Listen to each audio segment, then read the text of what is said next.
ફરાળી કૂકીઝ કોઈપણ જાતના લોટ, બેકિંગ સોડા કે બેકિંગ પાવડર વાપર્યા વગર બનાવું છું, જે એકાદશીના ઉપવાસ કે અલુણા વ્રતમાં પણ આરામથી ખાઈ શકાય.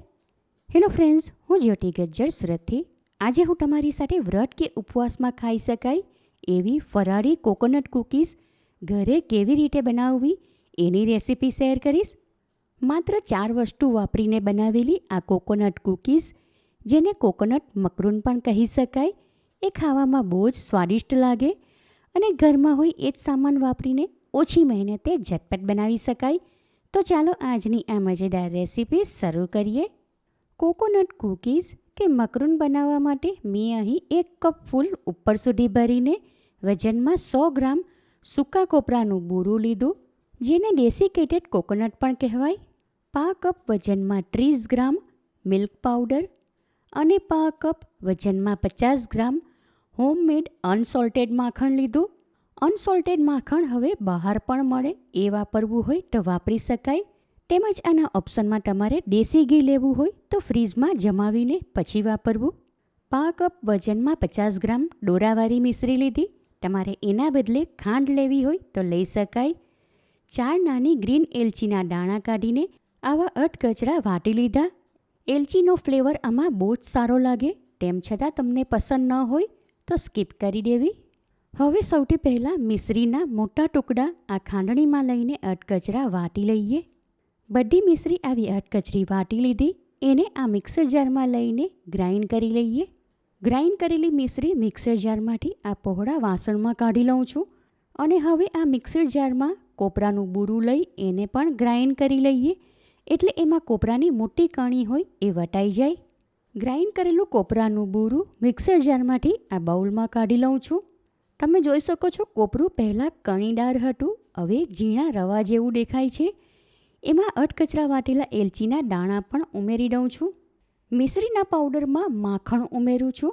હવે બંનેને મિક્સ કરીને થોડીવાર માટે ફેંટી લઈએ. 3 થી 4 મિનિટ માટે હાથ એક જ દિશામાં ફેરવીને આ મિશ્રણ ફેંટી લીધું, એટલે હવે એકદમ સ્મૂથ અને ફ્લપી થઈ ગયું. તમે જોઈ શકો છો. હવે આમાં કોપરાનું બૂરું ઉમેરીને હલકે હાથે મિક્સ કરી લઈએ. ફેંટેલા માખણમાં કોપરું મિક્સ કરીને બધું ભેગું કર્યું, એટલે કૂકીઝ માટેનો લોટ તૈયાર થઈ ગયો. હવે મેં અહીં બીજા નંબરનું મેઝરમેન્ટ સ્પૂન લીધું. એના વડે આ મિશ્રણના એક સરખા ભાગ કરી લઉં છું, એટલે સરખી સાઇઝની કૂકીઝ બને. બધા મિશ્રણના એક સરખા ભાગ કરી લીધા. કૂકીઝ 2 રીતે બેક કરશું. કઢાઈ અને માઇક્રોવેવ કન્વેન્શનમાં માટે 2 બેકિંગ ટ્રે લીધી. એક ટ્રેમાં બટર પેપર લગાવ્યું, બીજી નોનસ્ટિક ટાઈપની છે, માટે એમાં બટર પેપર લગાવવાની જરૂર નથી. હવે પહેલાં કઢાઈવાળી બેકિંગ ટ્રેમાં કૂકીઝનું મિશ્રણ હાથ વડે શેપ આપીને ગોઠવી દઉં છું. આમાં કોઈ મોલ્ડની જરૂર નથી. રોટલીના લોટના લુવા કરીએ એ પ્રમાણે આ મિશ્રણને શેપ આપીએ.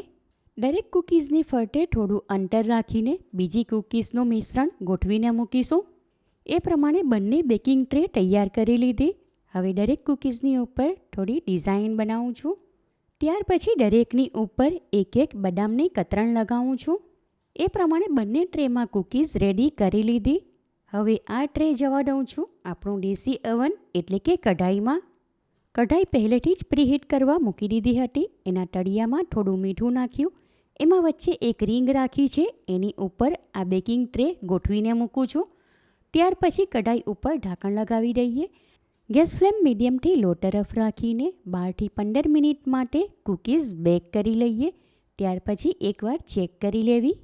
બીજી તરફ માઇક્રોવેવમાં કન્વેન્શન મોડ ચાલુ કરીને 180° તાપમાન પર 5 મિનિટ માટે પ્રીહીટ કરી લીધું. એમાં એક લો રેક રાખીને એની ઉપર બેકિંગ ટ્રે ગોઠવીને મૂકું છું. હવે માઇક્રોવેવનો દરવાજો બંધ કરીને એમાં કન્વેન્શન મોડ ચાલુ કરું છું. કૂકીઝ બેક કરવા માટે 180° તાપમાન પર 12 મિનિટનો ટાઈમ સેટ કરું છું. આશરે 15 મિનિટ થઈ ગઈ, માટે કઢાઈ ઉપરથી ઢાંકણ હટાવી દઉં છું. તમે જોઈ શકો છો કૂકીઝ બેક થઈને હલકી અમસ્ટી ફૂલી ગઈ. એની ઉપરનો કલર બદલાયેલો દેખાય છે અને નીચેની સાઈડેથી ચેક કરીએ તો ગોલ્ડન કલરની શેકાઈ ગઈ, માટે ગેસ ફ્લેમ બંધ કરી દઉં છું અને આ ટ્રે કઢાઈમાંથી બહાર કાઢી લઉં છું. માઇક્રોવેવ કન્વેન્શનવાળી કૂકીઝ પણ 12 મિનિટ પછી હલકા ગોલ્ડન કલરની શેકાઈ ગઈ, માટે બેકિંગ ટ્રે એમાંથી બહાર કાઢી લીધી. હવે આ આપણી હોમમેડ ફરાળી કૂકીઝ તૈયાર છે. માઇક્રોવેવના કન્વેન્શન મોડ પર કૂકીઝ દરેક સાઈડેથી હલકા ગોલ્ડન કલરની શેકાઈ, જ્યારે કઢાઈમાં શેકેલી કૂકીઝ નીચેની સાઈડેથી ગોલ્ડન કલરની અને ઉપરથી હલકો અમસ્તો એનો કલર બદલાયો. આ કૂકીઝ નીચેથી ક્રિસ્પી કુરકુરી અને ઉપરથી સોફ્ટ મુલાયમ કોપરાના લડ્ડુ ખાઈએ એવી છે. બેકિંગ પાવડર કે બેકિંગ સોડા વાપર્યા વગર બંને રીતે શેકેલી કૂકીઝ વચ્ચેથી ફૂલેલી અને જાળીદાર દેખાય છે.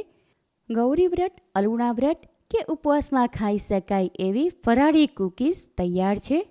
એકદમ ઓછા ખર્ચમાં ઘરે બનાવેલી આ કૂકીઝ કોઈ પણ જાતની મિલાવટ વગરની અને ટેસ્ટમાં બેસ્ટ છે. એકવાર આ કૂકીઝ બનાવી સ્ટીલના કે કાચના ડબ્બામાં ભરી દઈએ તો 12 થી 15 દિવસ સુધી ખાવા માટે લઈ શકાય.